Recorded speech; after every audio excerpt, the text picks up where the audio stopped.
पूर्ण श्रेष्ठ परस्वामी व्याप्त कर्ता उपकारकः रक्षतेव तदीयं मां कर्मार्चो गुरुदेवकः आपादमौलिपर्यन्तं गुरूणाम् आकृतिं स्मरेत् तेन विघ्नाः प्रणश्यन्ति सिद्ध्यन्ति च मनोरथाः। ಪರಮಾತ್ಮನ ಅಪಾರವಾದ ಮಹಿಮೆಯನ್ನ, ಅನಂತ ಗುಣಗಳನ್ನ, ಭಗವಂತನ ಅದ್ಭುತವಾದ ಶಕ್ತಿಯನ್ನ, ಅವನ ರೂಪಗಳು, ಗುಣಗಳು, ಕ್ರಿಯಾಗಳು, ಅದನ್ನು ನಿರಂತರವಾಗಿ ಚಿಂತನೆ ಮಾಡುವ ಹಾಗೂ ಆ ಭಗವಂತನ ಮಾಹಾತ್ಮ್ಯದ ಚಿಂತನೆಯಲ್ಲಿಯೇನೆ ತಮ್ಮ ಜೀವನವನ್ನ ನಿರಂತರವಾಗಿ ಸಾಗಿಸುವ ಶ್ರೀಮದ್ ಆಚಾರ್ಯರು ನಮಗೆಲ್ಲ ಭಗವಂತನ ಮಹಿಮೆಯನ್ನು ತಿಳಿಲಿಕ್ಕೆ ಒಂದು ಉಪಾಯವನ್ನು ಹೇಳಿಕೊಡ್ತಾರೆ. ಅದು ಬಹುಚಿತ್ರ ಜಗತ್ ಬಹುಧಾ ಕರಣಾತ್ ಪರಶಕ್ತಿರನಂತ ಗುಣ ಪರಮಃ. ಪರಮಾತ್ಮ ಬಹುಚಿತ್ರ ಜಗತ್ ಬಹುಧಾ ಕರಣಾತ್, ನಾನಾ ವಿಧವಾದ ಚಿತ್ರ ವಿಚಿತ್ರವಾಗಿರ್ತಕ್ಕಂತಹ ಜಗತ್ತನ್ನ ನಾನಾ ರೀತಿಯಲ್ಲಿ ಸೃಷ್ಟಿ ಮಾಡುತ್ತಾನೆ. ಅದರಿಂದ ಪರಶಕ್ತಿ, ಅನಂತ ಶಕ್ತಿ ಉಳ್ಳವನಾಗಿದ್ದಾನೆ ಪರಮಾತ್ಮ ಎಂಬುದಾಗಿ ತಿಳಿದುಕೊಳ್ಳಿ.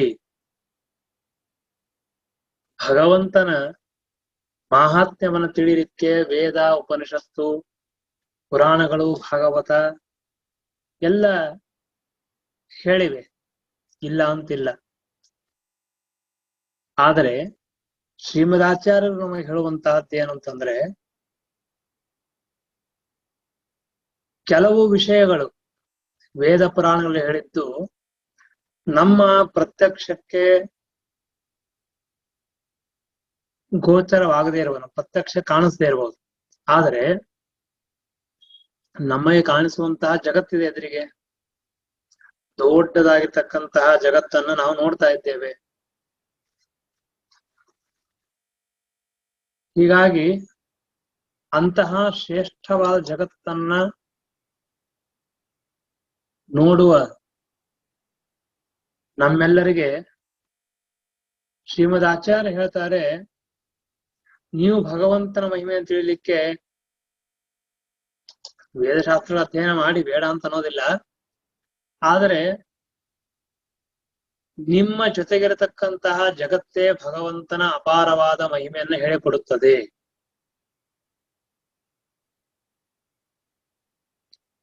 ಕಣ್ಣಿಗೆ ಕಾಣಿಸುವಂತಹ ಒಂದು ಪದಾರ್ಥವನ್ನ, ಜಗತ್ತನ್ನ ಬಿಟ್ಟು ನೀವು ಮತ್ತೇಕೆ ಪ್ರತ್ಯೇಕವಾಗಿ ಭಗವಂತನ ಮಹಾತ್ಮ್ಯವನ್ನು ಹುಡುಕ್ಲಿಕ್ಕೆ ಹೋಗ್ತೀರಿ ಅಂತ ಶ್ರೀಮದಾಚಾರ್ಯ ಅಭಿಪ್ರಾಯ. ಹೀಗಾಗಿ ಒಂದೊಂದು ಪದಾರ್ಥವನ್ನು ನೋಡುವಾಗಲೂ ನಮಗೆ ಹಿಂದೆ ಆಶ್ಚರ್ಯ ಕಾದಿದೆ. ಅದರ ಹಿಂದೆ ನಾನಾ ವಿಧವಾಗಿರತಕ್ಕಂತಹ ವ್ಯಾಪಾರಗಳೆಲ್ಲ ನಡೀತದೆ. ಅದೆಲ್ಲವೂ ಕೂಡ ಕೇವಲ ಪರಮಾತ್ಮನಿಂದಲೇ ನಡೀತದೆ. ನಕ್ಷತ್ರಗಳನ್ನು ನೋಡ್ತೇವೆ, ಚಂದ್ರನ ನೋಡ್ತೇವೆ, ಸೂರ್ಯನ ನೋಡ್ತೇವೆ. ಲೈಟ್ ಇಯರ್ಸ್ ಅಂತ ಹೇಳ್ತಾರೆ, ನಿಮ್ಗೆಲ್ಲ ಗೊತ್ತಿರುತ್ತೆ, ನಾನೇನು ಹೊಸ ಹೇಳ್ಬೇಕಾಗಿಲ್ಲ. ದೇವರು ಎಷ್ಟು ಚೆನ್ನಾಗಿ ಪ್ಲಾನ್ ಮಾಡಿದ್ದಾನಂದ್ರೆ, ಆಯಾ ಗ್ರಹಗಳು ಎಷ್ಟು ದೂರ ಇರಬೇಕು, ಎಷ್ಟು ಸಮೀಪ ಇರಬೇಕು, ಎಷ್ಟು ಬಿಸಿಯಾಗಿರಬೇಕು, ಎಷ್ಟು ತಂಪಾಗಿರಬೇಕು, ಅಥವಾ ಇವಾಗ ನಕ್ಷತ್ರಗಳನ್ನ ತೆಗೆದುಕೊಳ್ಳಿ. ಅಂದ್ರೆ ನಿಜವಾಗಿಯೂ ನಕ್ಷತ್ರಗಳು ಇವತ್ತಿನ ಪ್ರಕಾರ ನೋಡಿದ್ರೆ ಬಹಳ ಜಾಲಕ್ಕೆ ಜಾಸ್ತಿ ಇದೆ ಅಂತ ಹೇಳ್ತಾರೆ. ಇರ್ಲಿ, ಈಗ ಅಂತೂ ಆಯಾ ಪದಾರ್ಥಗಳನ್ನ ಅಲ್ಲಲ್ಲೇ ನಿಲ್ಲಿಸಿ ಅದಕ್ಕೆ ಅಷ್ಟಷ್ಟೇ ಶಕ್ತಿ ಕೊಟ್ಟು ಅಷ್ಟಷ್ಟೇ ಕಾರ್ಯವನ್ನು ಮಾಡುವಂತಹ ಒಂದು ವೈಶಿಷ್ಟ್ಯವನ್ನು ಕೊಟ್ಟು ಆಯಾ ಪದಾರ್ಥಗಳಿಂದ ಅಂತಹ ಕಾರ್ಯವನ್ನ ಭಗವಂತ ಮಾಡಿಸ್ತಾ ಇದ್ದಾನಲ್ಲ, ಇದೇ ಭಗವಂತನ ಅಪಾರವಾದ ಶಕ್ತಿ. ನಮ್ಮ ದೇಹದ ಟೆಂಪರೇಚರ್, ಹೊರಗಿನ ಟೆಂಪರೇಚರ್ ಆಶ್ಚರ್ಯವಾಗತ್ತೆ. ನಾನು ಅನೇಕ ದಿನಗಳಿಂದ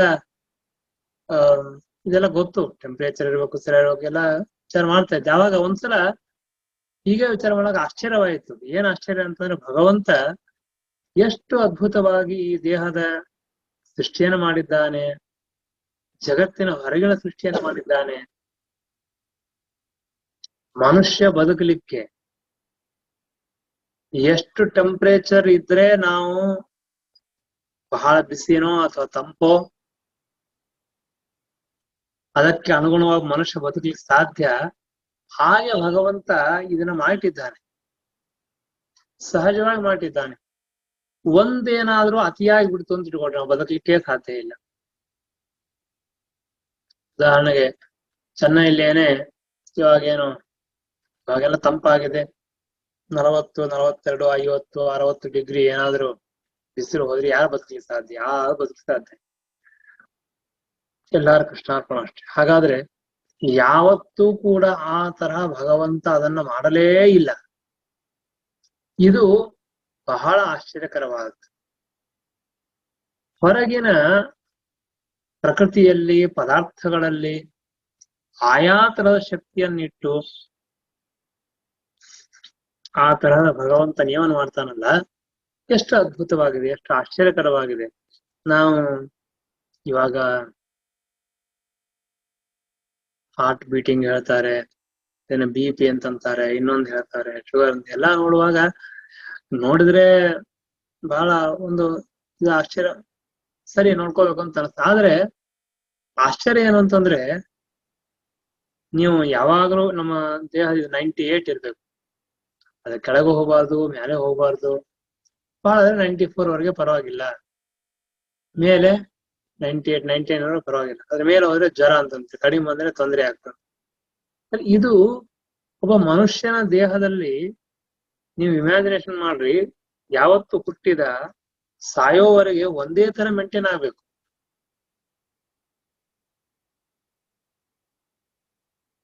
ನೀವು ಹೆಚ್ಚಾಗಿದೆಯೋ ಇಲ್ಲೋ ಅಂತ ತಿಳ್ಕೊಳಕ್ ನೀವು ಮಿಷನ್ ಇಡ್ತೀರ, ಅದು ಪ್ರಶ್ನೆ ಅಲ್ಲ. ಆದ್ರೆ ಹೆಚ್ಚಾಗದೇ ಇದ್ದಂತೆ, ಕಡಿಮೆಯೂ ಆಗದಿದ್ದಂತೆ ಭಗವಂತ ಅದನ್ನ ನೋಡ್ತಾ ಇದ್ದಾನೆ ಅಂತಂದ್ರೆ ಎಷ್ಟು ಆಶ್ಚರ್ಯವಾಗಿದೆ, ತುಂಬಾ ಆಶ್ಚರ್ಯವಾಗ್ತದೆ. ಈ ಹಾರ್ಟ್ ಬೀಟ್ ನೋಡ್ತಾರೆ, ಯಾವಾಗ ಮೇಲಿನ ಮೇಲೆ ನೋಡ್ತಾ ಇರ್ತಾರೆ, ಸರಿ ಇದೆ ಅಂತ ಹೇಳ್ತಾರೆ. ಕೆಲವೊಬ್ರು ಹೆಚ್ಚಾಗಿದೆ, ಅದೆಲ್ಲ ಇರ್ಲಿ.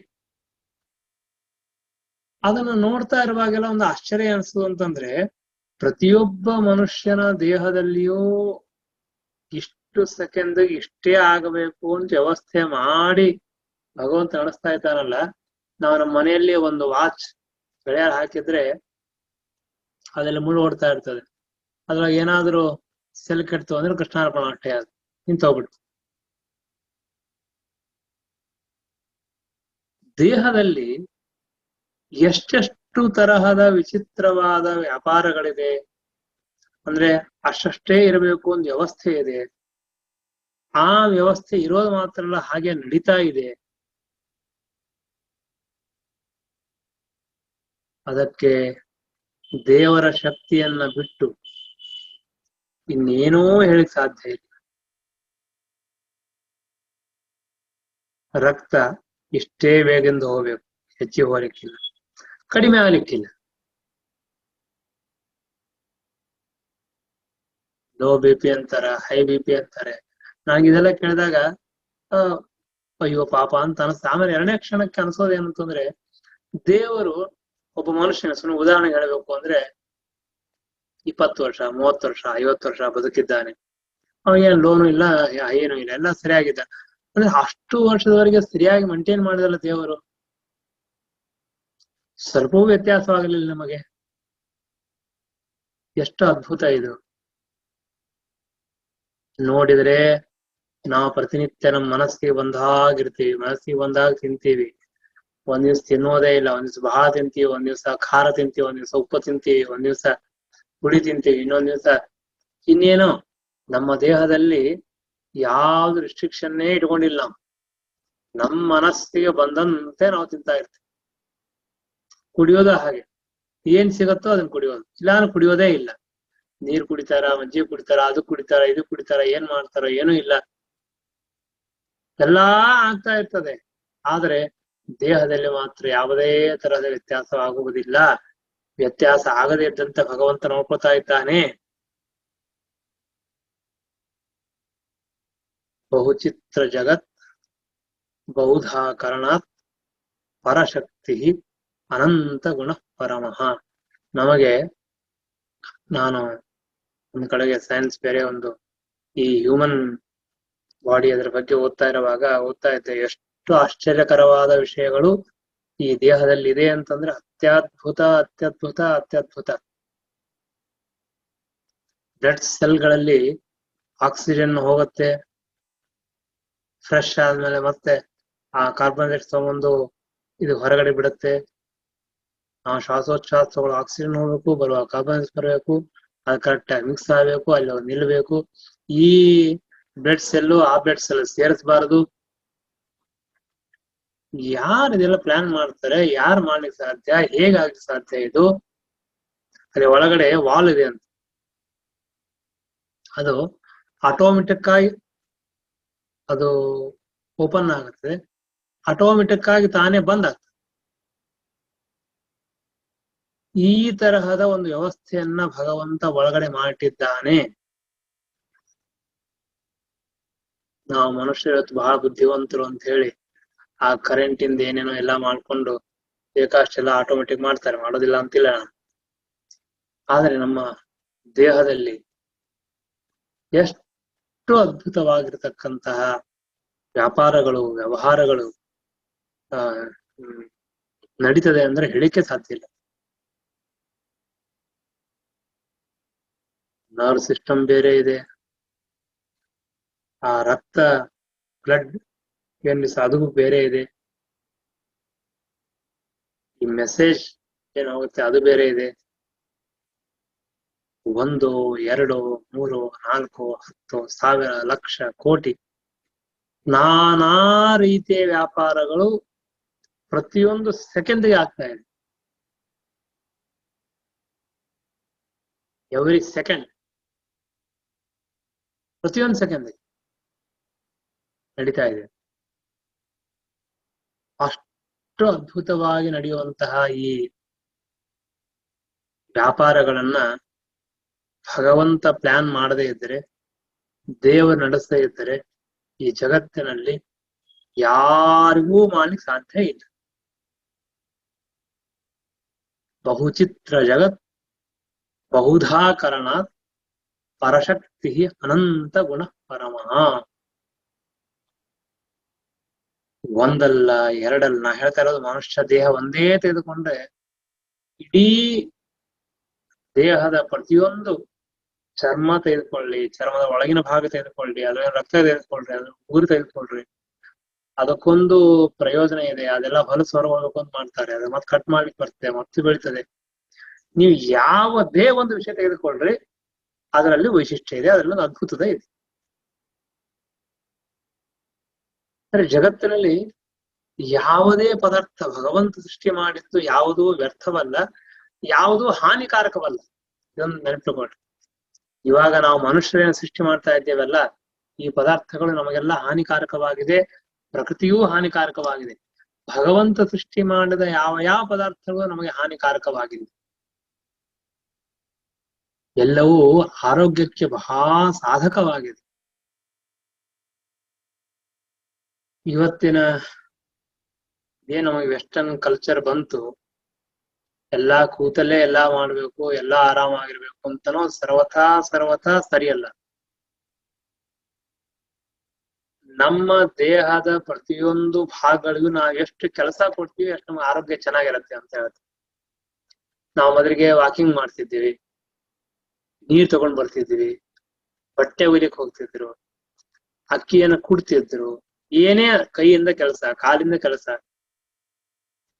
ನಾನು ಒಂದು ಬಾರಿ ಈ ಯೋಗ ಕ್ಲಾಸ್ ಅದನ್ನ ನೋಡ್ತಾ ಇದ್ದೆ. ಇಲ್ಲೇ ಒಂದ್ಸಲ ಮಾಡಿಸಿದ್ರು. ಏನು ಅಂದ್ರೆ ಇವತ್ತಿನ ಮನುಷ್ಯರಿಗೆ ಅಥವಾ ಹೆಣ್ಮಕ್ಳಿಗೆ ಹಳೆ ಕಾಲಕ್ಕೆ ಏನೇನ್ ಕೆಲಸ ಇತ್ತು ಆ ಎಲ್ಲಾ ಕೆಲಸ ಮಾಡ್ತಾ ಇದ್ರೆ ಕೈ, ಕಾಲು, ಕಣ್ಣು, ಮೂಗು ಎಲ್ಲ ಇದ್ರೆ ಸರಿಯಾಗಿ ನಡೀತದೆ. ಅದು ಮಾಡ್ಲಿಲ್ಲ ಅಂದ್ರೆ ತೊಂದ್ರೆ ಆಗ್ತದೆ. ಯೋಗ ಅಂದ್ರೆ ನಾನು ನೋಡ್ತಾ ಇದ್ದೆ, ಒಬ್ಬನು ಒಂದ್ಸಲ ಯೋಗ ತೋರಿಸ್ತಾವ. ಹೇಗಂದ್ರೆ ಈ ಕೈ ಈ ಹೀಗೆ ಮಾಡ್ಬೇಕು ಅಂತ ಏನೋ ತೋರಿಸಿದ, ಚಕ್ರದ ಆಕಾರವಾಗಿ ತಿಳಿಸ್ಬೇಕು ಅಂತ. ಹಳೆ ಕಾಲಕ್ಕೆ ಅಕ್ಕಿ ಅಥವಾ ಇದನ್ನೆಲ್ಲ ಹಿಟ್ಟು ಮಾಡ್ಬೇಕಾದ್ರೆ ಅದು ತಿರುಗ್ತಾ ಇದ್ರು, ಕಲ್ಲು ಇಟ್ಕೊಂಡು ಕಲ್ಲನ್ನು ಹಾಕೊಂಡು ಮಾಡ್ತಾರೆ. ಅದು ಮಾಡಿದ್ರೆ ಸಾಕು, ಅವ್ರಿಗೆ ಅದೇ ಆರೋಗ್ಯ ಚೆನ್ನಾಗಿರ್ತಿತ್ತು. ಇವಾಗ ಸೈಕ್ಲಿಂಗ್ ಮಾಡಿಸ್ತಾರೆ, ಮತ್ತೊಂದು ಮಾಡಿಸ್ತಾರೆ, ಏನಿಲ್ಲ. ನಾನು ಒಂದೇ ಸೈನ್ಸ್ ಒಂದು ಇದನ್ನ ಓದ್ತಾ ಇದ್ದೆ 2 ದಿನದ ಹಿಂದೆ. ನಮ್ಮ ಇಡೀ ದೇಹದಲ್ಲಿ ಒಳ್ಳೆಯ ಆರೋಗ್ಯ ಬರಬೇಕಂದ್ರೆ ವಾಕಿಂಗ್ ಮಾಡ.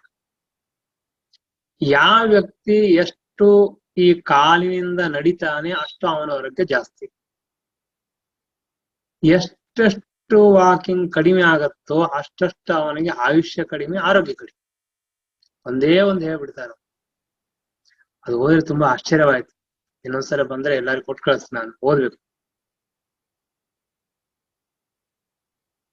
ಅಂದ್ರೆ ಅವ್ರು ಹೇಳೋದು ಹೇಗಿದೆ ಅಂತಂದ್ರೆ 4 ದಿನ, 1 ದಿನ ನಡಿಲ್ಲ ಅಂದ್ರೆ ನಿಮಗೆ 2 ದಿನ 5 ದಿನ ಆಯುಷ್ಯ ಕಡಿಮೆ ಆಗ್ತದೆ, 4 ದಿನ ಕಡಿಮೆ ಆಗ್ತದೆ, ಹೀಗೆ ಹೇಳ್ತಾ ಹೋಗ್ತಾರ ಅವ್ರು. ಆಶ್ಚರ್ಯವಿದೆ ಅದು. ನಾವು ಇವತ್ತು ನಡೆಯೋದನ್ನೇ ಬಿಟ್ಟು ಬಿಟ್ಟಿವಿ. ನಮ್ಮ ಸ್ನಾಯುಗಳಿಗೆ, ನಮ್ಮ ಎಲುಬುಗಳಿಗೆ, ನಮ್ಮ ಇಂದ್ರಿಯಗಳಿಗೆ ಕೆಲಸ ಇಲ್ಲ. ಕೆಲಸ ಇಲ್ಲದೆ ಆರೋಗ್ಯ ಹಾಳ್ತಾ ಇದೆ ಹೊರತಾಗಿ ಕೆಲಸ ಇತ್ತು ಅಂದ್ರೆ ಒಳ್ಳೆ ಆರೋಗ್ಯ ಇರ್ತಿತ್ತು ನಮಗೆ. ನಾನು ಇದನ್ನ ಯಾಕೆ ಹೇಳ್ತಾ ಇದ್ದೇನೆ ಅಂತಂದ್ರೆ, ಸಹಜವಾಗಿ ಭಗವಂತ ಆಯಾ ವಸ್ತುಗಳಿಗೆ ಅಂತಂತ ಶಕ್ತಿಯನ್ನು ಕೊಟ್ಟು ಬಿಟ್ಟ. ಇವಾಗ ನಾವು ನೋಡ್ತೇವೆ ಹಳ್ಳಿ ಊರಲ್ಲಿ, ಗ್ರಾಮದಲ್ಲೆಲ್ಲ ಪಾಪ ಅಂತ ಅನಿಸ್ತದೆ ನಮಗೆ.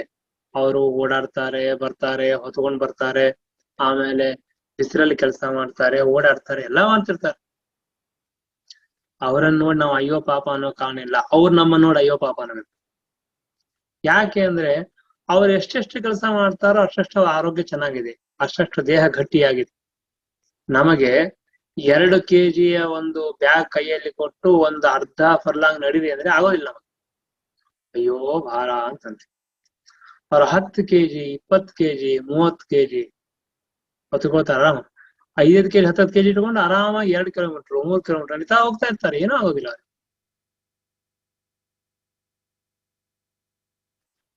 ಹಾಗಾದ್ರೆ ಈ ತರಹದ ಒಂದು ದೈಹಿಕವಾದ ಶಕ್ತಿ ಆ ದೇಹದಲ್ಲಿ ಆ ತರಹದ ಒಂದು ವೈಶಿಷ್ಟ್ಯವನ್ನ ಕೊಟ್ಟವನು ಪರಮಾತ್ಮ.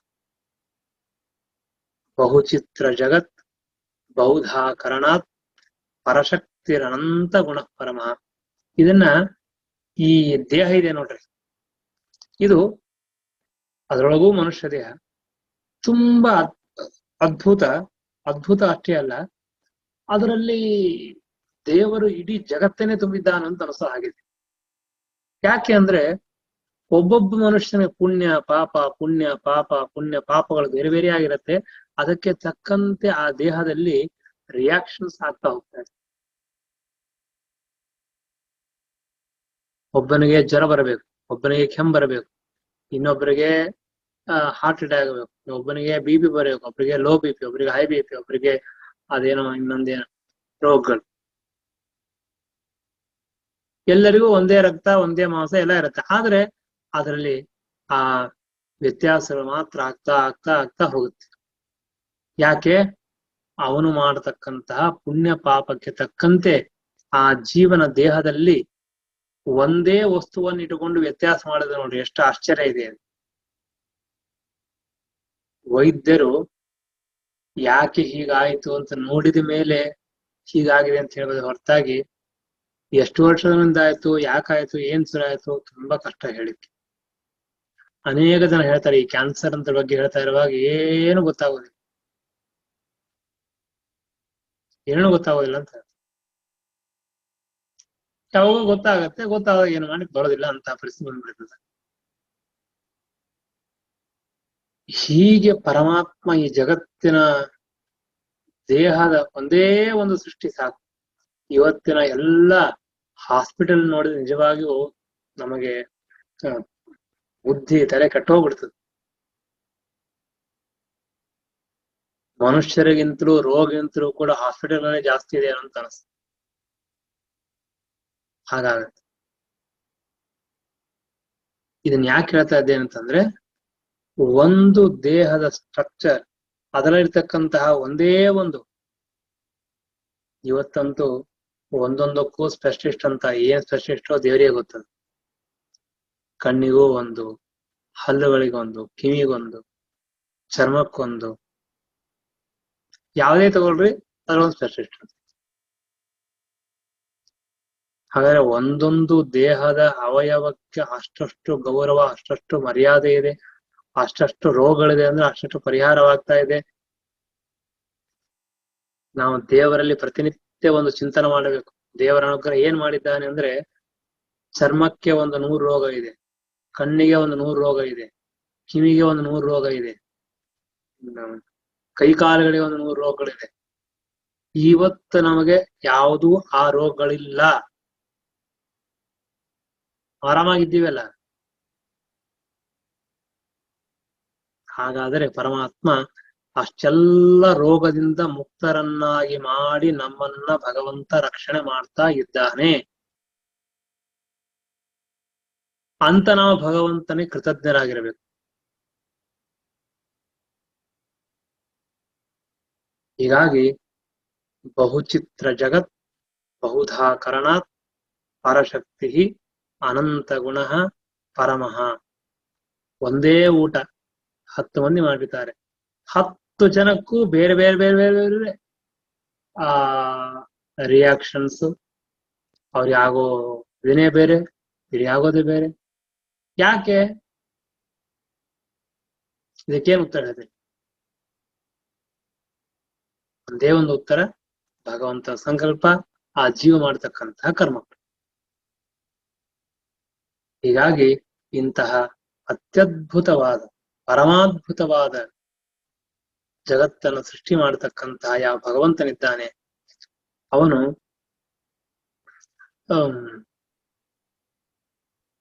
ಇವತ್ತಿನ ದಿನದ ಒಂದು ಇದನ್ನ ನೋಡಿದ್ರು ನಂಗೆ ಆಶ್ಚರ್ಯವಾಗತ್ತೆ. 20 ವರ್ಷ 30 ವರ್ಷ ಹಿಂದ ಜನ ಬದುಕ್ತಾ ಇದ್ರು. ಆ ಬದುಕಿಗೆ ಒಂದು ದೇವರು ಒಂದು ದಾರಿಯನ್ನು ಮಾಡಿಕೊಟ್ಟಿದ್ದ.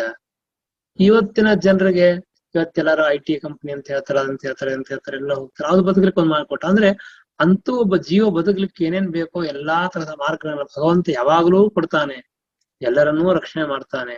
ಇಂತಹ ಆ ಭಗವಂತನ ಅಪಾರವಾದ ಮಹಿಮೆಯನ್ನ ನಿರಂತರವಾಗಿ ಸ್ಮರಣ ಮಾಡಬೇಕು ಅಂತ ಅನ್ನೋದೇ ಶ್ರೀಮದ್ ಆಚಾರ್ಯರ ಆಗ್ರಹ.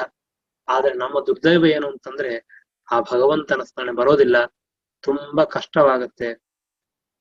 ಹೀಗಾಗಿ ಆ ಗುರುಗಳಲ್ಲಿ ಅವರ ಅಂತರ್ಯಾಮಿ ಆಗಿರ್ತಕ್ಕಂತಹ ಭಗವಂತನಲ್ಲಿ ಪ್ರಾರ್ಥನೆ ಮಾಡೋದಿಷ್ಟೇ ಏನು ಅಂತಂದ್ರೆ, ಸ್ವಾಮಿ ನಿನ್ನ ಸ್ಮರಣೆಯನ್ನ, ನಿನ್ನ ಶಕ್ತಿಯನ್ನ, ನಿನ್ನ ಚಿಂತನವನ್ನ ಮಾಡೋ ಒಂದು ಭಾಗ್ಯವನ್ನ ನಮಗೆ ಕೊಡು. ಅದರಿಂದ ನಮಗೆ ಒಂದು ತೃಪ್ತಿ ಇದೆ, ನಾವು ನಮ್ಮ ಜೀವನದಲ್ಲಿ ಮುಂದೆ ಹೋಲಿಸಾಗ್ತದೆ, ಸಾಧನ ಮಾಡ್ಲಿಕ್ಕಾಗ್ತದೆ. ಅಂತಹ ಸಾಧನವನ್ನು ಮಾಡಿಸು ಎಂಬುದಾಗಿ ಭಗವಂತನಲ್ಲಿ ಪ್ರಾರ್ಥನೆ ಮಾಡೋಣ. ಹರೇ ನಮಃ. ಶ್ರೀಕೃಷ್ಣ ಅರ್ಪಣಮಸ್ತು.